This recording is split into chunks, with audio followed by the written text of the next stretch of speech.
హక్కులకు భంగంగా అలాగే నా పొరుగుకు భంగంగా నేను భావిస్తా ఉన్నాను. దాని మీద వివరణ కావాలని చెప్పి ఈ సభలో అడుగుతా ఉన్నాను అధ్యక్ష.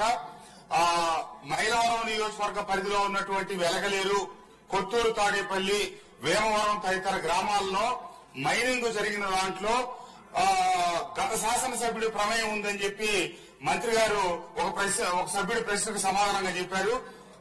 నాకు ఏ రకమైనటువంటి ప్రమేయం లేదు. రెండు, నా మీద ఏ రకమైనటువంటి ఎంక్వైరీ జరగలేదు. ఏ విజిలెన్స్ ఎంక్వైరీ కూడా నా పేరు రాలేదు. కానీ మంత్రి గారు అక్కడ విజిలెన్స్ ఎంక్వైరీ చేశామని చెప్పి చెప్పడం జరిగింది.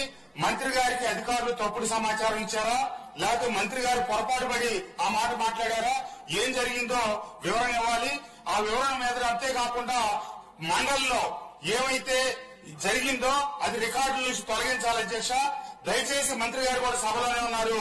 నా గౌరవాన్ని, పొడవుని, లేకపోతే కనుక అది ఏం జరిగిందో ఒకవేళ పొరపాటు జరిగిందని కనుక మంత్రి గారు భావిస్తే విచారణ చేయాలి.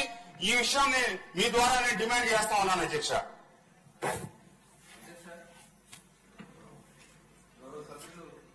వసంత కృష్ణప్రసాద్ గారు అయితే అక్కడ కూడా మేము ఒక క్లారిఫికేషన్ ఇవ్వాలి కాబట్టి, ఎందుకంటే ఆ సభలో జరిగింది ఇక్కడ చెప్పండి, జస్ట్ ఒక క్లారిఫికేషన్ ఇస్తుంది అధ్యక్ష.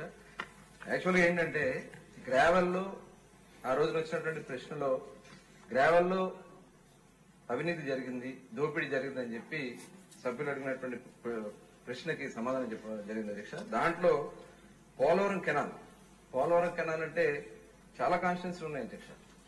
పోలవరం కెనాల్ కింద మనకి గొల్లపూడి దగ్గర నుంచి స్టార్ట్ చేసుకున్నట్టయితే రాజమండ్రి పోలవరం వరకు చాలా కాన్స్టిట్యున్సీ ఉన్నాయి. అక్కడ నేను చెప్పిన దాంట్లో పోలవరం కెనాల్ అక్కడ ఒక మాజీ శాసనసభ్యుడు పాత్ర ఉందనేది